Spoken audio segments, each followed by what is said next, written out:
Hello, and welcome into the Star Wars Legends Lounge, the show that celebrates the books from Star Wars Legends. I'm Aaron Motes. It's the second new Jedi Order Primer episode, featuring Jaina and Jacen Solo and their friends, Lobaka and Tenel Ka. The first Primer episode featured the first 5 stories in the Young Jedi Knights series, but I completely forgot that the story arc stretched over the first 6 books. My bad. So, today's episode will wrap up the Young Jedi Knights' first story arc and then cover the series' second arc, which also takes place over 5 books. Let's go! The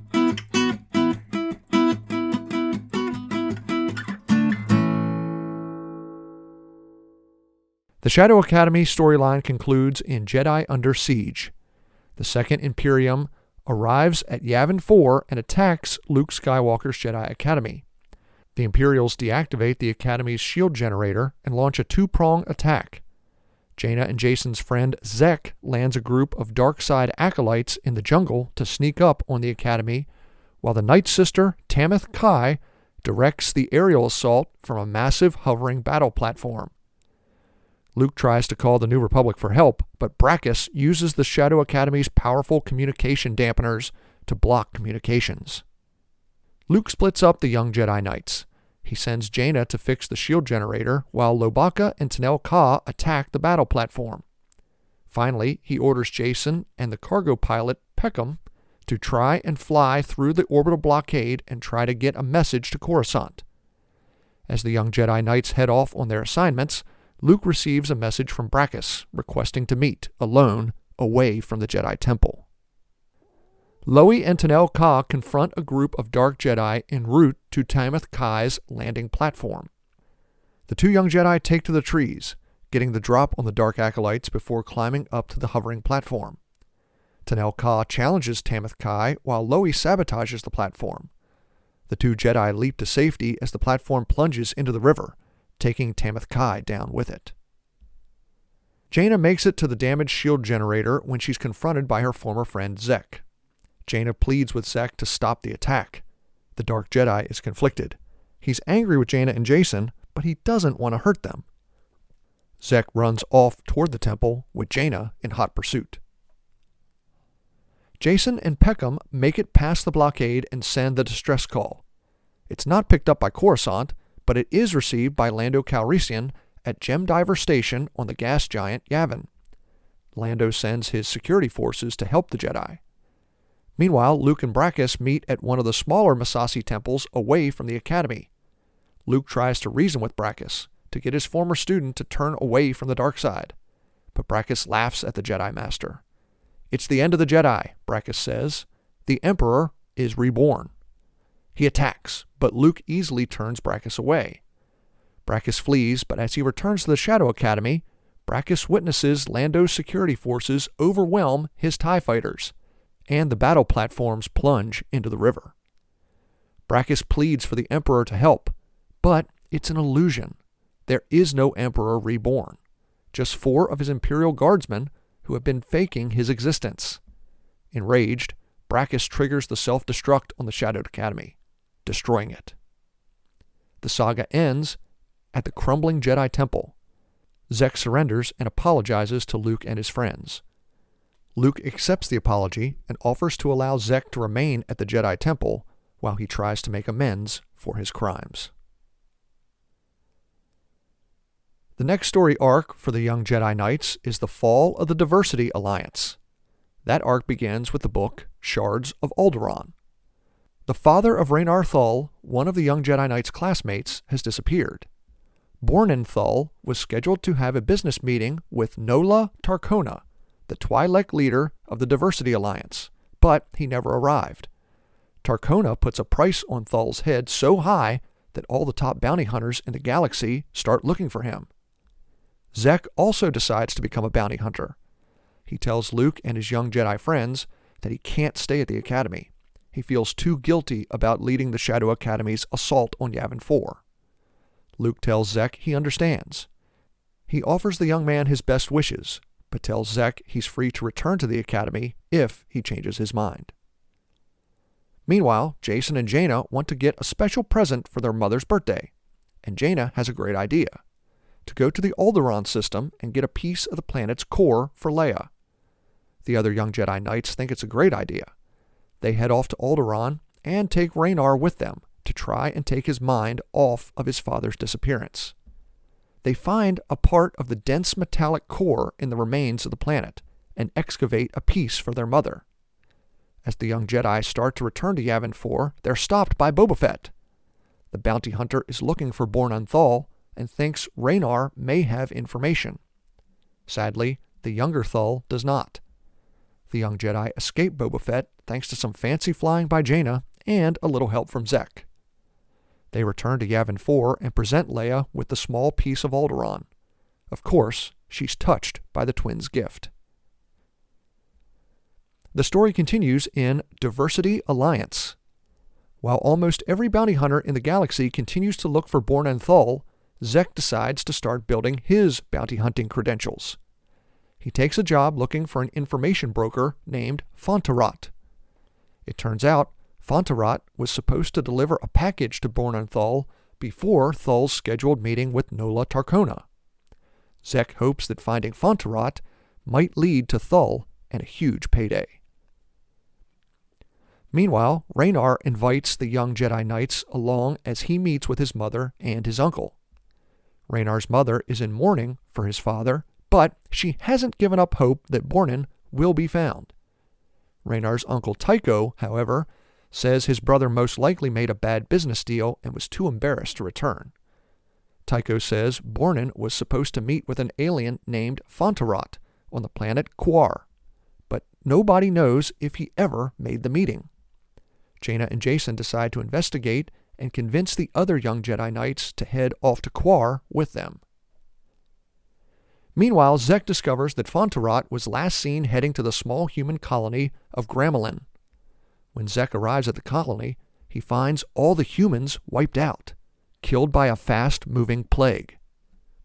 He also finds Fontarat in the colony jail.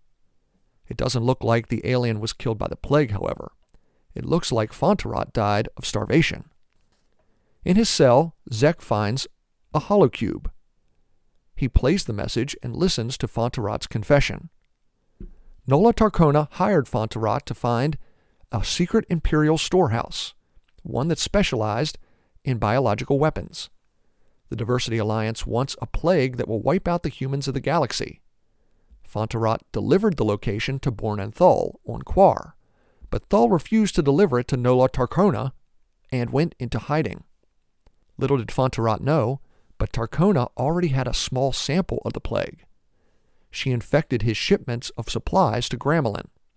When the humans on the colony started getting sick, they arrested Fontarat. Of course, the plague killed all the humans in the colony, leaving Fontarat alone to slowly die in his cell.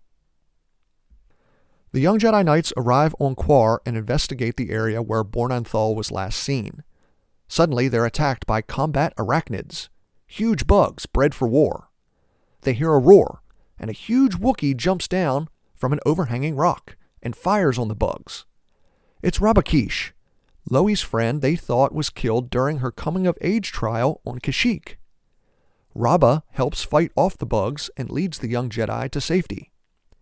That night, she tells Loi she was injured during her ritual and failed.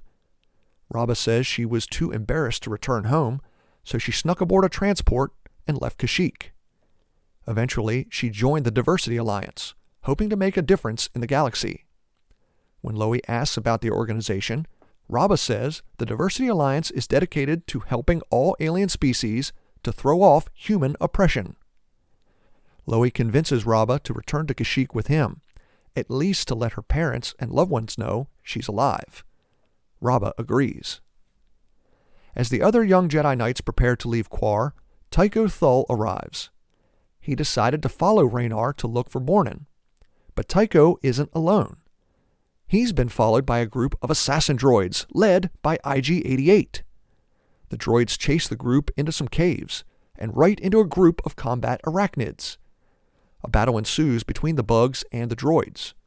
In the end, the bugs are killed, most of the droids are destroyed, and IG-88 grabs Tycho Thal and flees. The story continues in the book Delusions of Grandeur. Raba returns with Loey to Kashyyyk. She meets with her family and Loey's sister Sira. The Wookiees are ecstatic that Raba is alive, but she says she can't stay. She must return to the Diversity Alliance, and she convinces Loey and Sira to join her. Back on Yavin 4, the young Jedi Knights console Raynar. Not only is his father still missing, but now his uncle is too. But the boy is determined to help his family. Raynar decides to take over his uncle's droid factory on Mechas 3, to keep it running until Tycho Thul is found. The young Jedi Knights accompany Raynar to Mechas 3, where they find a fully automated factory with no living workers whatsoever. The group heads to his uncle's office when they meet IG-88. They're trapped, but just as they're convinced the assassin droid is going to kill them, Tycho appears and orders IG-88 to stand down. "What's going on, Uncle?" Raynar demands. "It's simple," says Tycho. "I faked my own abduction in hopes of luring Bornin out of hiding. Obviously, it didn't work." On Ryloth, Loey doesn't like what he sees from the Diversity Alliance. Yes, some humans have treated the aliens of the galaxy terribly, but not all of them, and not his friends. He tries to get Raba and Sira to leave Ryloth with him, but they refuse. They believe the Diversity Alliance is simply a political organization dedicated to improving the lives of the aliens of the galaxy. They have no idea what Nola Tarkona is really planning: to wipe out all the humans. The fourth book in the story is called Jedi Bounty. Back on Yavin 4, Zek arrives and tells Jaina and Jacen what he's learned from Fontarot's confession. The Diversity Alliance isn't a political group, but a terrorist organization. The young Jedi Knights decide to head to Ryloth to try and rescue their Wookiee friends, while Luke Skywalker decides to head to Coruscant to speak with Leia. When our heroes arrive on Ryloth, they discover a harsh planet, one whose rotation matches its revolution around its star. The daytime side of Ryloth remains boiling hot, while the night side remains in infinite, frozen darkness. The only habitable zone is a sliver of land that remains in twilight. The Diversity Alliance has set up its compound in the far north, and the young Jedi Knights try to sneak in. They're soon caught and brought before Nola Tarkona. She orders their deaths, but they escape. The young Jedi Knights are forced to split up. Jaina and Raynar escape out into the day side of the planet, while Jacen and Tenel Ka flee into the freezing night. When Zek hears about Jaina and Jacen's plans, he contacts Luke. The young Jedi are going to need help. Luke agrees and heads off with Zek to save the young Jedi Knights. Jaina and Radar struggle against the blistering heat, trying to climb up the cliffs and return to Ryloth's Twilight Zone. They're pursued by members of the Diversity Alliance and attacked. But Jaina and Raynar fight back, knocking their attackers off the cliffs and down into the lava flows below. On the night side, Jacen and Tenel Ka slowly trudge up the snow-covered cliffs, trying to get back to the habitable zone. Along the way, they find a Twi'lek named Kerr, an exile who was banished to the frozen wasteland by Nola Tarkona. The two take Kerr in tow and continue their slow climb. Luke and Zek arrive at Ryloth and use the Force to sense the young Jedi Knights. They rescue them from the cliffs and fly back to Yavin 4 for medical treatment. The story arc ends in the fifth book, called The Emperor's Plague. Zek discovers Bornin Thul in hiding, but instead of collecting the bounty, decides to help Bornin try to destroy the Emperor's storehouse, containing the human plague. Jacen, Jaina, Tenel Ka, and Raynar agree to join them.